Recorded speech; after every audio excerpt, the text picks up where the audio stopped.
दोस्तों, कई साल बाद मैं अपनी नानी के घर जा रहा था। वहाँ ठंड बहुत थी। मुंबई का सफ़र, फिर वहाँ से बस से लखनऊ घर पहुँचा। चारों तरफ कोहरा ही कोहरा। घर पर दो मामा की फैमिली रहती है। छोटे मामा लेने आए थे।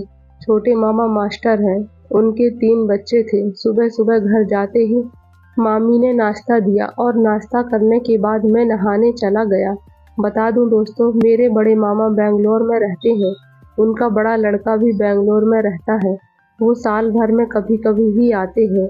और सीमा मामी की उम्र अभी 42 साल हो गई है। छोटी शालिनी मामी की उम्र 36 साल है, जबकि शालिनी मामी पतली-दुबली और सुंदर है।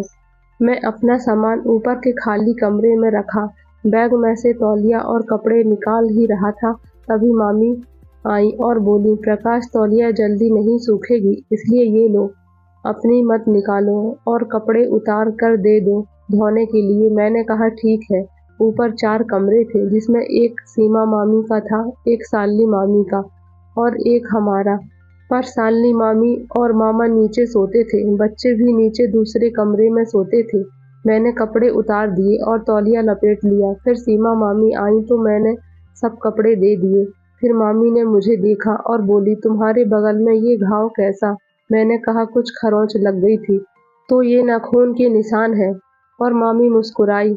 लगता है डर का मजा आने लगा है। मैंने कहा, नहीं मामी, ऐसा नहीं है। फिर बोली, कोई बात नहीं, उम्र है, समय है, मजे ले लो। बाद में कौन जाने क्या मिलेगा क्या नहीं, कब मिलेगा कब नहीं, जिंदगी में समझौता ही करना पड़ता है। और वे चली गई। मैं नहाकर कपड़े पहना और नीचे गया तो शालिनी मामी बोली, अब खाना खा लो, फिर कुछ करना। बाहर निकलोगे तो घूमते घूमते शाम कर दोगे।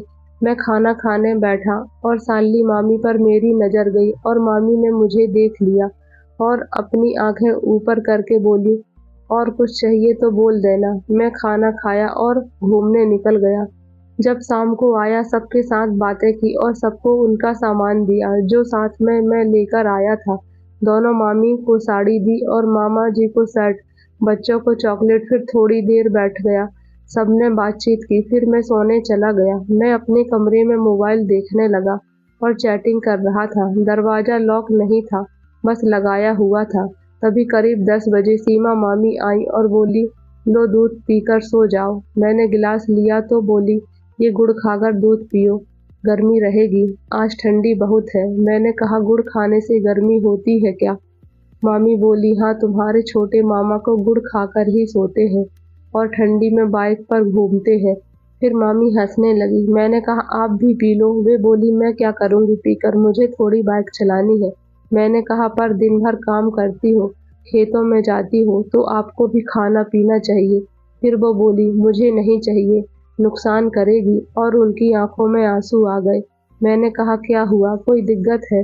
वे बोली, क्या दिक्कत, सब ठीक है, अकेले रहना ही दिक्कत है। मैंने कहा, मैं आ गया हूँ ना, कुछ दिनों आपके साथ रहूँगा। वे फिर मुस्कुराने लगी और बोली, तुम कहाँ कहाँ साथ रहोगे? मैंने दूध पिया और गिलास मामी को दे दिया। फिर वो चली गई। थोड़ी देर बाद पानी पिया।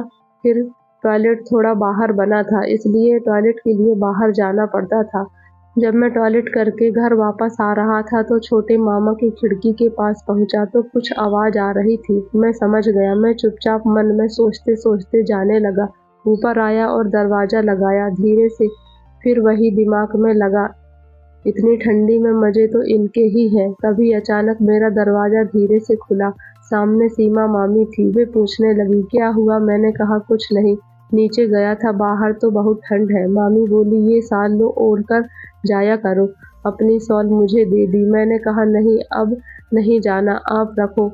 तो वे बोली, रखो सर के पास, सुबह में फिर जरूरत पड़ेगी, तब तक रखो। मुझे थोड़ी मस्ती सूझी तो मैंने कहा, मामी कुछ बोलो। मामी बोली, हाँ बोलो। मैंने कहा, मैं नीचे गया था तो नीचे वाले कमरे से गुजर रहा था तो कुछ आवाज़ आ रही थी। वो समझ गई और बोली, इतनी ठंड में परिवार रहने का यही तो सुख है। तो मैंने कहा, आप अकेली परेशान नहीं होती? तो मामी कुछ सोचकर बोली, तो क्या कर सकते हैं? मैंने कहा, चलो बैठकर कोई बात करते हैं। मामी बोली, रात को आवाज़ बाहर तक जाती है, इतनी रात को कोई क्या सोचेगा? मैंने कहा, तो आवाज़ तो नीचे से भी जाती होगी ना? फिर वो मुस्कुराई और बोली, बदमाश, रुको, मैं सीढ़ी का दरवाज़ा लगाकर आती हूँ। फिर वो अंदर आ गई और मेरे कमरे का दरवाज़ा लगा दिया। मैंने कहा, आप कैसे रहती हो अकेले? बोली, रहना पड़ता है। कुछ देर बाद की फिर वे बोले, सो जाओ। मैंने कहा, मुझे तो नींद नहीं आ रही है, आप सो जाओ। तो बोली, ठीक है। मैंने कहा, यही सो जाओ दूसरे बेड पर। तो वो बोली, क्यों, डर लगता है? मैंने कहा, नहीं, बस आपको भी अच्छा लगेगा। तो वे बोली, ठीक है, पर मुझे सुबह जल्दी उठना होगा, इसलिए सो जाती हूँ। कोई और उठ गया तो अजीब सोचेगा, कहकर और शॉल ओढ़कर सो गई। मैं भी देर तक मोबाइल चलाता रहा। रात के 2 बजे थे और सीमा मामी करवट बदल रही थी। मुझे लगा जाग रही है, तो मैंने धीरे से कहा, क्या हुआ? मैंने कहा, आपको ठंड लग रही है या नींद नहीं आ रही? वे बोली, ठंडी ज़्यादा है। मैंने कहा, आप ये रजाई ले लो। बोले, तुम कैसे सोओगे? मैंने कहा, गर्मी है मेरे अंदर, और हंसने लगा। तो गुड़ की गर्मी से ठंडी रुकती तो मैं भी खा लेती। मैं मूड में था, तो मैंने कहा, तो रजाई में आ जाओ। वे बोली, अच्छा, कुछ हो गया तो? मैंने कहा, तो क्या, किसी को क्या पता चलेगा? जब तक हो तब तक मजे ले लो। सीमा मामी बोली। मौका पाकर फिर मैं रजाई लेकर दूसरे बेड पर गया और रजाई में घुस गया। मामी को देखकर मैं समझ गया कि अब वे रेडी हैं। मैंने उनसे कुछ पूछा तो वे मुस्कुराकर बोली, मन था बस मौका देख रही थी। अब घर की बात घर में रहे तो अच्छा रहेगा। मैं उन्हें देख रहा था, वे बहुत सुंदर लग रही थी और फिर हम दोनों के बीच वह सब हुआ जो नहीं होना चाहिए था। मैंने कहा, ऐसा कैसे हो गया? मामी ने कहा, अब मैं जा रही हूँ, 1 घंटे से ज़्यादा हो चुकी है। सीमा मामी ने मुझे कहा कि तुम रुको, मैं जाती हूँ, और वे कमरे से बाहर चली गई। मैं सोता रहा। वो चली गई। मैं 9 बजे उठा, गर्म कपड़े पहने और बाहर निकला। ब्रश किया तो सीमा मामी गर्म दूध हल्दी डालकर ले आई। बोली, पी लो, बाद में कुछ करना। आज मामी के चेहरे पर चमक और ताजगी थी, खुले बाल जैसे वे 20 साल की हो गई थी। मैं नाश्ता करने गया तो साली मामी ने मुझे देखा भी नहीं और पहले से ही थाली में नाश्ता रख दिया था, दही और रोटी। मैंने कहा, ये तो ज़्यादा है। वे मुझे बिना देखे ही बोली, खा लो, ताकत आएगी, मेहनत करनी पड़ती है ना। मैंने उनकी तरफ देखा और बोला, क्या मतलब मामी, कैसी मेहनत? वो वह कुछ नहीं बोली, पर वे शायद गुस्से में थे। फिर मैं नाश्ता किया और उठ गया। वो पूरा दिन मुझसे बात नहीं की, जबकि मैंने कई बार बुलाया। मैंने आने को बोला तो वो ध्यान नहीं दी। दूसरी रात भी मामी मेरे कमरे में ही थी। तीसरे दिन सीमा मामी को मायके जाना था। उनकी मम्मी की तबीयत अच्छी नहीं थी, तो उन्होंने मुझे बोला कि मेरे साथ चलो, साथ में आ जाएंगे 2 दिन में। मैंने कहा, मामा से पूछता हूँ।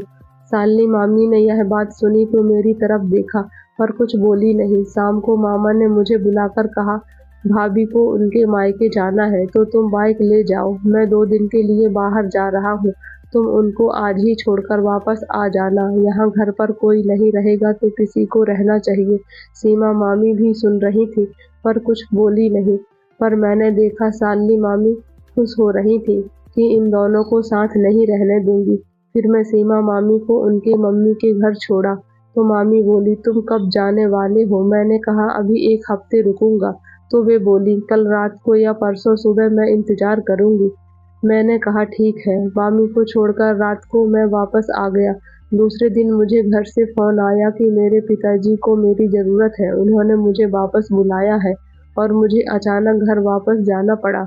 और मेरी सीमा मामी की मुलाकात यहीं तक रहा। तो दोस्तों, ये कहानी आपको कैसी लगी?